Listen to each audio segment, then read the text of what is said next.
Selamat datang di Bijaks News Kamis 17 Oktober 2024 bersama saya, Dena. Dari Kertanegara 4, Jakarta Selatan, rancangan kabinet yang akan dipimpin oleh Prabowo akan diisi oleh kader-kader parpol pendukung dan profesional. Hanya terdapat 11 perempuan dari 108 calon pejabat kabinet yang dipanggil pada 14 dan 15 Oktober lalu.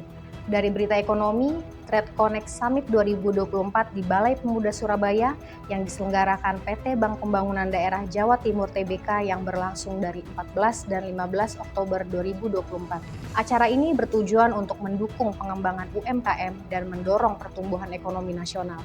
Lanjutan pabrik baterai kendaraan listrik, PT Aneka Tambang Tbk bersama perusahaan asal Korea Selatan dan Cina berencana membangun pabrik baterai kendaraan listrik atau EV di Indonesia dengan nilai investasi sekitar 80 triliun rupiah. Menteri Investasi Rosan Ruslani mengungkapkan bahwa pembicaraan dengan kedua perusahaan tersebut telah mencapai tahap akhir. Sidang pertama Meita Irianti, pemilik Daycare Wensen School yang menjadi tersangka kasus penganiayaan balita, menangis saat sidang perdananya dimulai di Pengadilan Negeri Depok pada Rabu 16 Oktober kemarin. Meita memasuki ruang sidang sekitar pukul 11 waktu Indonesia Barat dan dibantu jaksa untuk melepas borgolnya. Ketika majelis hakim memasuki ruangan, Meita dipersilahkan duduk di kursi terdakwa setelah melepas rompinya untuk menjawab sejumlah pertanyaan.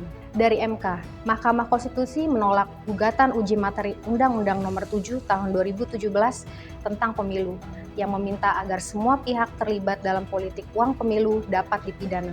Ketua MK Soehartoyo menyampaikan keputusan tersebut dalam sidang putusan pada Rabu 16 Oktober kemarin.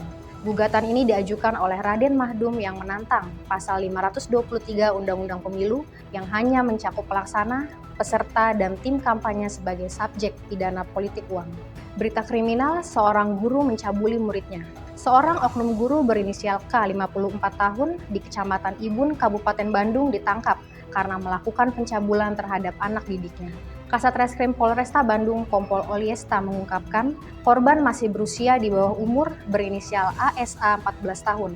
Pelaku diancam hukuman 20 tahun penjara. Menteri ATR BPN mengungkapkan mafia tanah di Bekasi. Menteri ATR BPN Agus Harimurti Yudhoyono atau AHY mengungkapkan 2 kasus mafia tanah di Kabupaten Bekasi, Jawa Barat yang merugikan puluhan korban dengan total kerugian mencapai miliaran rupiah. Kasus pertama melibatkan 5 pelaku berinisial IS, OS, D, RA, dan RBS yang diduga telah memalsukan akta jual beli atau AJB untuk sebidang tanah milik Miin bin Saih di Tambun Selatan, Kabupaten Bekasi.